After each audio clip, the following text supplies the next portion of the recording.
Kalau boleh tahu nama rumah adat di sini apa? Ambu mau. Ambu. Ambu. Ambu mau. Siapa pendiri pertama rumah adat ini? Yang pendiri pertama itu adalah Gagapara dari Kagurite. Yang kedua itu ada Gengkak. Ada kakak. Maksudnya rumah ini milik siapa dari suku? Apa dia rumah adat kamu di sini? Rumah ini kalau rumah adat suku Kogata. Itu namanya kampung Kogata. Di kalau dulunya dia tuh di kiri itu asal usulnya tuh dari atas. Kalau tanya rumah siapa, rumah apa, ini Ambu Mau, suku induk.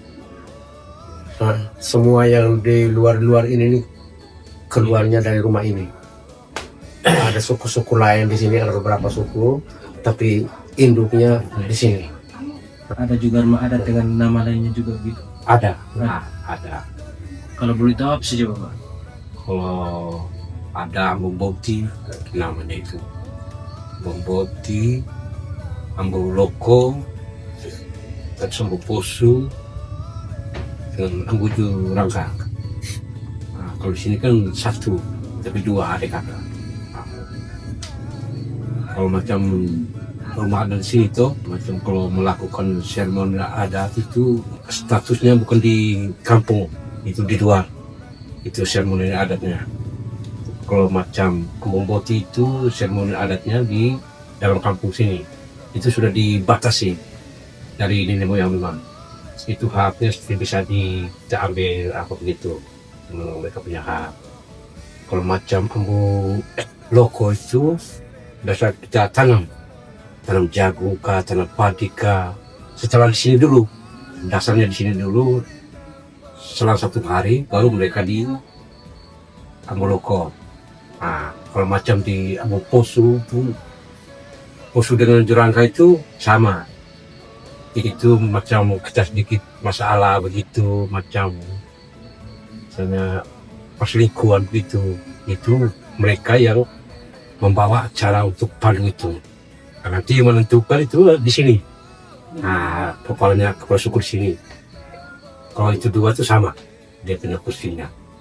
Mau potong baku apa itu, biasa kan mereka yang kasih pukul gong itu. Kita mau arahkan potong bambu, potong patung, terus enau untuk kerja rumah adat itu.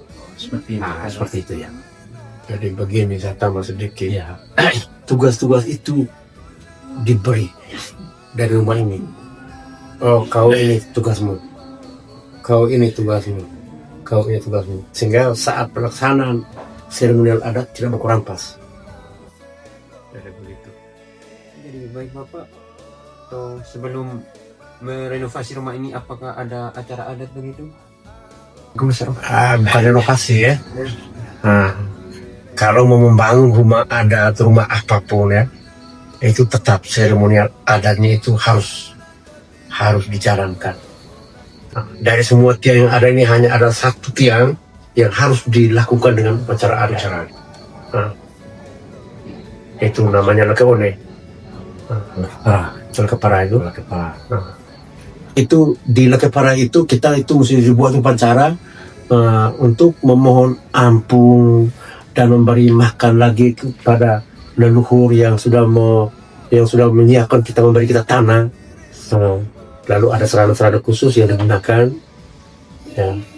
Oke Bapak, kalau tiang kalau yang begini motif begini apa ada maknanya?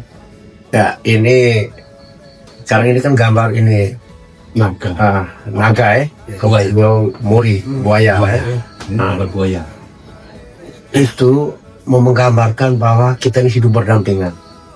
Sebenarnya mau mengajarkan kepada kita, mewariskan nilai-nilai hidup berdampingan dengan alam sekitar itu kepada generasi-generasi selanjutnya.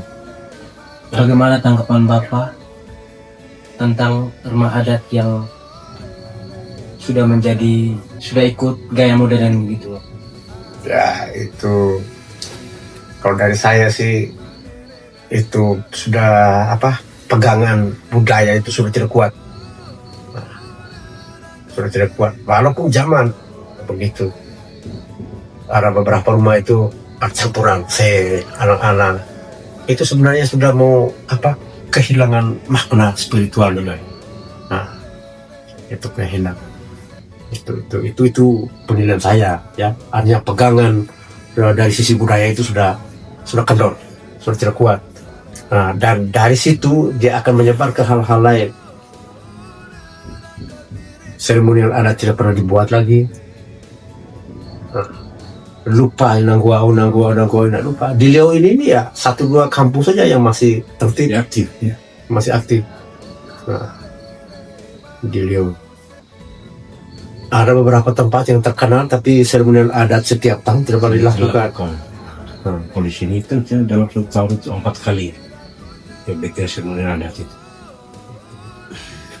Hanya pesan, jangan pernah meninggalkan adat, jangan pernah meninggalkan budaya.